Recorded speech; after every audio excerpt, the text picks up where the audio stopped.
අතීතයේ රෝම රාජ්‍යයේ අවුරුද්දේ දෙවැනි මාසේ 13, 14, 15 දිනවල විශේෂ උත්සවයක් තිබුණා. ඒ උත්සවයේ නම ලුපකෙලියා. ඇයි මේ උත්සවයට ලුපකෙලියා කියලා කිව්වේ? මෙහිදී කළේ වෘක දේවතාවා පිදීම.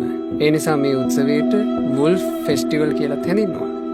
වෘකයෝ කියන්නේ කැලෑ සුනකයෝ. රෝම ජනයාගේ මූලාරම්භය ගැන ඔවුන් තුල තිබුණා විශ්වාසයක්. වනාන්තරයක අතරමං වුණ දරුවන් දෙදෙනෙක් වෘක දේනුවක් විසින් කිරිපවල පෝෂණය කරලයි තමන්ගේ පරපුර හැදුනේ කියලා. ඒ වෘක දේනුවට කිව්ව වචනය තමයි ලූපස්. ඒ හේතුවෙනුයි මේ උත්සවයට ලුපකෙලියා කියන නම යෙදුනේ. මේක මහා ම්ලේච්ඡ උත්සවයක්. මෙහිදී කරන්නේ බැටළුවෝ හරි එළුවෝ හරි දෙන්නෙක්ව බිලි පූජා විදිහට මරනවා.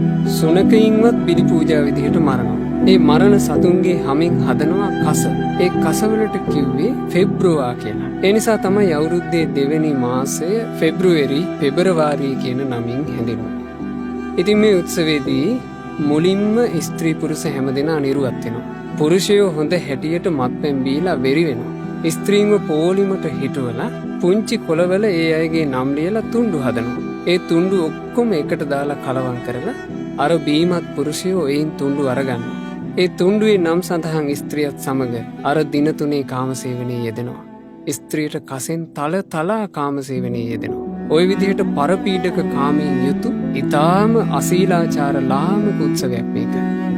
ඔය උත්සවේ පවතිද්දී ක්‍රිස්තු වර්ෂ 3 වෙනි සියවසේ රෝමේ පාලනය කළ ක්ලෝඩියස් කියලා අධිරාජයෙක්. මේ අධිරාජයා විශේෂ නීතියක් දාලා තිබුණා. විවාහ වීමත් එක්ක හමුදා සේවයට සම්බන්ධ වෙන පිරිස අඩු වේවි කියන අදහසින් තරුණයන්ට විවාහ වීම තහනම් කියලා.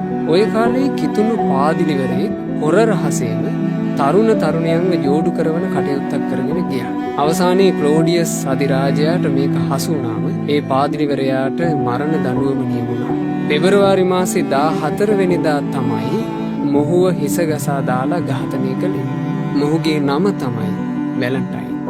ඔය සිදුවීමෙන් පස්සේ අවුරුදු 200ක් ඇතුලේ රෝමේ සම්පූර්ණයෙන්ම ක්‍රිස්තියානිකරණයට ලක් වුණා. පස්සේ මේ මරා දැමූ වැලන්ටයින් පාදිලිවරයාව ආගමික ප්‍රචාරණයට දායක වෙච්ච සාන්තුවරයෙක් විදිහට සම්මත කරලා පෙබරවාරි 14 දිනේ විශේෂයෙන් සමරන්න පටන් ගත්තා.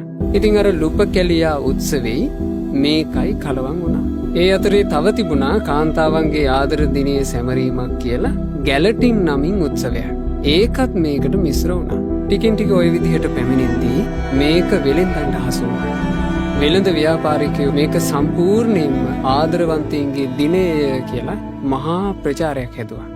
වැලන්ටයින් ලංකාවට පැමිණුනේ 1999 වගේ කාලේ. මේක මේ වෙද්දී කෝටි ගණන් මුදල් හම්බ කරන මහා වාණිජ රැල්ලක්. මේකට විශේෂයෙන්ම ගොදුරු වෙන්නේ තරුණිය. ආදරවන්තයින්ගේ දිනය කියමින් අර සුනක චර්යාවෙන් ගෙවූ දිනයක් සමරන්නට පටන් අරගෙන තරුණියන්ගේ ජීවිතවලට මේ වෙනකොට මහා විනාශයක් සිදු වී තිබෙනවා. ඒ නිසා පින්වත් යෝන් දරුවනි, ඔබ හොඳට තේරුම් ගන්න. ආදරේ නාමයෙන් රාගික හිතුවිලිම අවසන ඔබේ රීරි මාංශේ උලා කාලා හරි දියුණු වෙන්න හිතන වෙළඳ ව්‍යාපාරිකයන්ගේ මාධ්‍ය කරුවන්ගේ ගොදුරක් බවට ඔබ පත් වෙන්න එපා.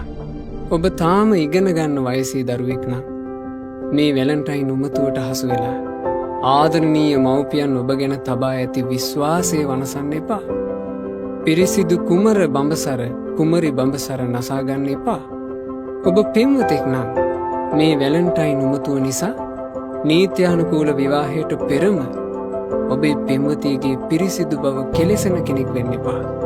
ඔබ පෙම්වතියක් නම් වැලන්ටයින් උමතුවට හසු වී යොවුන් කුමරියකගේ පිරිසිදු බව වන බඹසර විවාහයට පෙරම වනසා ගන්න එපා. යොවුන් විය තියෙන්නේ ටික කාලයයි. ඊට පස්සේ ජීවිතේ ගත කරන්න තව ගොඩාක් කල් තිබෙනවා.